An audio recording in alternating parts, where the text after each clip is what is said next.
તો મિત્રો તમે જોઈ શકો છો કે આ રીતના 2 દિવસ પછી બની અને આવું થાય ગયા પછી તમે એને કઈ રીતના સ્પ્રેમાં ઉપયોગ કરી શકો, કઈ રીતના ડાયરેક્ટ જે આપણે ટપક સિંચાઈથી અથવા જે પિયતમાં આપી શકીએ અને આનાથી શું ફાયદા થાય। વધારે માહિતી જોતી હોય અને મારો ખુદનો સંપર્ક કરવો હોય તો આપણે ખુદ એક ગ્રુપ બનાવેલું છે વોટ્સએપ ગ્રુપ, કે વોટ્સએપ ગ્રુપની અંદર તમારો કોઈ પણ પ્રશ્ન હોય તો તમે એમાં મને પૂછી શકો છો। નમસ્કાર મિત્રો, નવા વિડીયોની અંદર તમારું હાર્દિક સ્વાગત છે।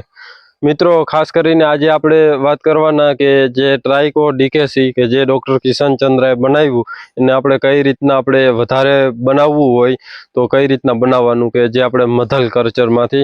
તો મિત્રો ખાસ કરીને આખો વિડીયો જોજો તો જ તમને ખબર પડશે। હવે મિત્રો આજે આપણે વાત કરવાના કે આપણે અગાઉ જે 7-8 દિવસ પહેલા વિડીયો મૂક્યો હતો કે એની અંદર જોયું હતું કે જે તમે આ પેકેટ જોઈ શકો છો સ્ક્રીન ઉપર કે જે આ પેકેટ છે એને આપણે 41 ગ્રામનું આ પેકેટ આવે છે। તો આપણે એમાંથી 100 લીટર પાણી નાખ્યું હતું અને એની સાથે આપણે 1 કિલો બટેકા અને આપણે 1 કિલો ગોળ। હવે આ 100 લીટર લિક્વિડ છે કે જે મધલ કલ્ચર, તો આ મધલ કલ્ચર તૈયાર થયું એનામાંથી તમારે જે વધારે દવા બનાવવાની હોય તો એ કઈ રીતના બનાવવાની, તો ખાસ એના માટેનો જ વિડીયો છે, એટલે વિડીયો આખો જોજો મિત્રો। તો વાત કરીએ મિત્રો તો આ જે 100 લીટર છે એની અંદર તમારે ગમે એટલા લીટર બનાવવી હોય તો તમારે 7-8 લીટર જે આપણે કહીએ છીએ કે મેરવણ જે મધલ કલ્ચર એ 7-8 લીટર એ ગોળ અને હવે પાછી બટેકા અથવા જે આપણે કીધું હતું કે ચોખા, આ કોઈની જરૂર પડતી નથી।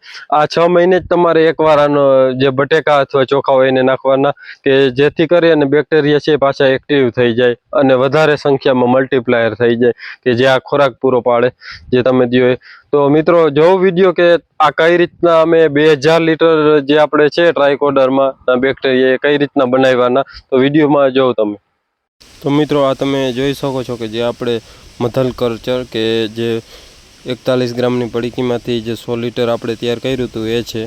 હવે એની અંદર આપણે વધારે પ્રમાણમાં બનાવવું એટલે એક ટાંકી, આ 2 ટાંકી જે 500 લીટરની છે, આ 3 ટાંકી એટલે 1500 લીટર એ થયું અને જે એક ટાંકી છે કે જે મધર કલ્ચરવાળી કે જે બનાવલ એમાંય પાછું બનાવશું એટલે 4 ટાંકી 2000 લીટર જે તમે જોઈ શકો છો। આ તો સૌથી પહેલાં આપણે ગોળ લેવાનો છે, 500 લીટર બનાવવાનું છે એટલે 5 કિલો ગોળ લેશું। જો તમે જોઈ શકો છો કે આપણે 5 કિલો ગોળ લીધો। આ રીતના આપણે બધી ટાંકીની અંદર ગોળ નાખી દેશું કે જે ડાયરેક્ટ ગોળ નાખી અને પાણી નાખો એટલે ગોળ ઓગળી જાય, જે તમે જોઈ શકો છો। આ ગોળ 5 કિલો લેવાનો, 500 લીટરે 100 લીટરે કિલો, એ ખાસ યાદ રાખજો મિત્રો। જે તમે જોઈ શકો છો કે આ ગોળ લીધો મિત્રો, આ જોઈ શકો છો એક ટાંકી, આ 2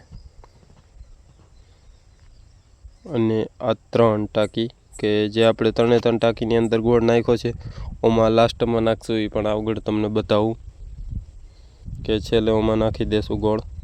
તો આપણે એની અંદર લેવાનું છે જે આપણે આ મેરવણ જે મધર કલ્ચર કે જે 100 લીટર તૈયાર કર્યું હતું એ, જે તમે જોઈ શકો છો। આ પાણી ભરવાનું પણ ચાલુ છે મિત્રો। આ રીતના જ્યારે પાણી અને ગોળ નાખીને મિક્સ કરો એટલે એમાં વધારે બને, કેમ કે પ્રેશરથી પાણી આવતું હોય એટલે અડધું તો એમને ટાંકી ભરાય ત્યાં સુધીમાં જ પ્રક્રિયા ચાલુ થઈ જાય। તો મિત્રો આપણે 3 ટાંકીમાં જે આપણે મધર કલ્ચર છે એ નાખ્યું ને જે આ લાસ્ટવાળી ટાંકી છે એમાં ગોળ નાખી દીધો, જે તમે જોઈ શકો છો કે આની અંદર ગોળ નાખી અને પાણીની જ ભરવાની, અને આપણે પાણીની ભરી નાખી કમ્પ્લેટ, આને ભરી નાખી અને આ ચાલુ છે જે જોઈ શકો છો। એટલે ટોટલ 4 ટાંકી બનાવેલી છે એ મિત્રો, 4 કમ્પ્લેટ બની ગઈ છે જે જોઈ શકો છો તમે વિડીયોની અંદર। હવે મિત્રો આ 7 થી 8 દીમાં જે આપણે ઉપયોગ કરવા માટે કમ્પ્લેટ બની જશે, જે તમે જોઈ શકો છો કે આ 8 દિવસની અંદર કમ્પ્લેટ બની જશે। એનું શક્ય હશે તો આપણે આગળ વિડીયો બનાવશું। આ મિત્રો 2 દિવસ પછીનો છે કે તે તમે જોઈ શકો છો કે 2 દિવસની અંદર જે આપણે ડાયરેક્ટ ગોળ અને પાણી 2 મિક્સ કરતા ગયા એટલે વધારે સ્પીડથી ઝડપથી બન્યું। ખાલી 2 દિવસની અંદર આવું બની ગયું જે તમે જોઈ શકો છો ફીણવાળું। આની પ્રક્રિયા ચાલુ થઈ ગઈ છે. આ 8 દિવસની અંદર કમ્પ્લીટ, 8 દિવસ પણ થશે નહીં, 7 દિવસની અંદર જ કમ્પ્લીટ બની જશે. જોઈ શકો છો કે આ રીતના આપણે તૈયાર કર્યું. હવે આ ગમે એવી ફૂગ હોય એમાં આનું રિઝલ્ટ જોરદાર આવે છે, જે ટ્રાઇકોડિકેસી. તો આપણે આ ઓર્ગેનિક ખેતીમાં મેન આ લાભવાળું આ થશે કે જે ફૂગો આવતી હોય એમાં આનું સારું રિઝલ્ટ મળે છે. મિત્રો, આપણે કોઈ પણ વિડીયો હશે એ પ્રેક્ટિકલ કર્યો હશે પછી જ વિડીયો આવશે. તો મિત્રો, હવે આને વિશે ખાસ કરીને વાત કરવી છે કે આને આપણે આ રીતના બનાવવાનું, બરોબર. બની ગયા પછી તમે એને કઈ રીતના સ્પ્રેમાં ઉપયોગ કરી શકો, કઈ રીતના ડાયરેક્ટ જે આપણે ટપક સિંચાઈથી અથવા જે પિયતમાં આપી શકીએ, અને આનાથી શું ફાયદા થાય, તો ખાસ એના માટેનો જ વિડીયો છે. તો મિત્રો, આમાં જો આપણે વાત કરીએ તો તમે આને બની ગયા પછી 300 થી 400 લીટર, આમ તો કદાચ વધારે નાખો તો પણ આનાથી કોઈ નુકસાન નથી, પણ મિનિમમ 300 થી 400 લીટર જે આપણું લિક્વિડ તૈયાર થાય એને એક એકર દીઠ તમારે પિયત અથવા સિંચાઈમાં આપવાનું. એનાથી ફાયદાની વાત કરીએ મિત્રો, તો ફાયદાની અંદર એ છે કે જે આપણી ફંગસ હોય છે, આમાં શું થાય કે ઘણા ખેડૂત મિત્રો હોય એને ઘરનું છાણિયું ખાતર પણ હોય, અને એ ખાતર નાખતા ના હોય એનું કારણ એ છે કે એને ચોમાસામાં જે આપણે કહીએ છીએ કે મુંડા આવે, ફૂગ આવે મગફળીની અંદર. તો મિત્રો, આ જે ફૂગો આવે છે એ આપણે ખબર નથી કે આવી દવા છે એનો ઉપયોગ નથી કરતા, એને હિસાબે આવે છે. તો આને અત્યારે આપણે જે ધાણા હોય, ધાણાની અંદર પણ ફૂગો આવશે, જે અત્યારે શિયાળુ પાકમાં વાવેતર કરતા હશે, અમુક જગ્યાએ થઈ ગયા હશે. જીરાની અંદર પણ આપણે કહીએ છીએ કે સુકારો આવે છે. તો મિત્રો, જે જીરાની અંદર પાણી આપો છો ત્યારે પણ આને આપો તો તમને એમાં સારું રિઝલ્ટ મળે છે.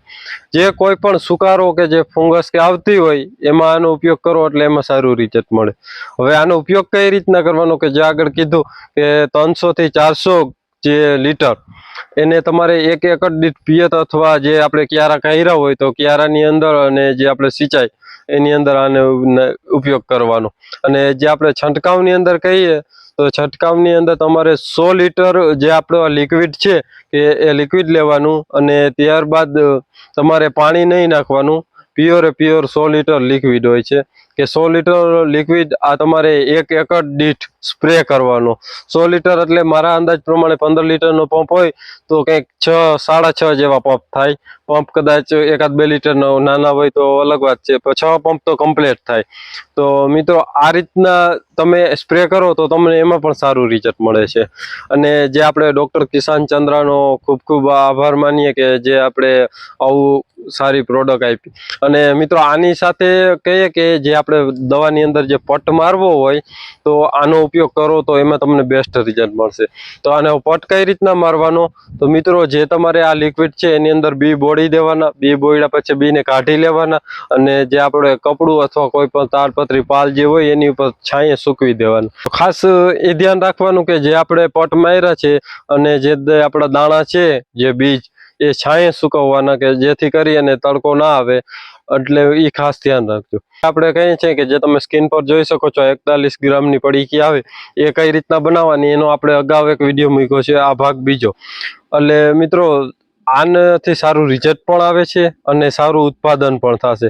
કેમ કે જે આપણે છાણિયું ખાતરો તમે ફૂલ વાપરો એટલે ફંગસ તો આવવાની જ છે, પણ આ હિસાબે તમે જે આપણે કહીએ છીએ કે વર્ષમાં જે 3 પાક લેતા હોય, ક્યાંક 2 લેતા હોય, તો એમાં જ્યારે પિયત આપો ત્યારે આનો ઉપયોગ કરો એટલે ભવિષ્યની અંદર તમારે ફંગસ છે એ ફૂગ, એ જે આપણે ફૂગ કહીએ છીએ એ ફૂગ સાવ નાબૂદ થઈ જાય જમીનની અંદર, અને સારું ઉત્પાદન આવે છે. તો કોઈને પણ આનો જે ઓર્ડર દેવો હોય તો આપણે ડિસ્ક્રિપ્શન અને કોમેન્ટની અંદર પિન કોમેન્ટ છે એમાં તમે જઈ અને ઓર્ડર દઈ શકો છો, એટલે તમને ત્યાં પૂરી માહિતી મળી જશે.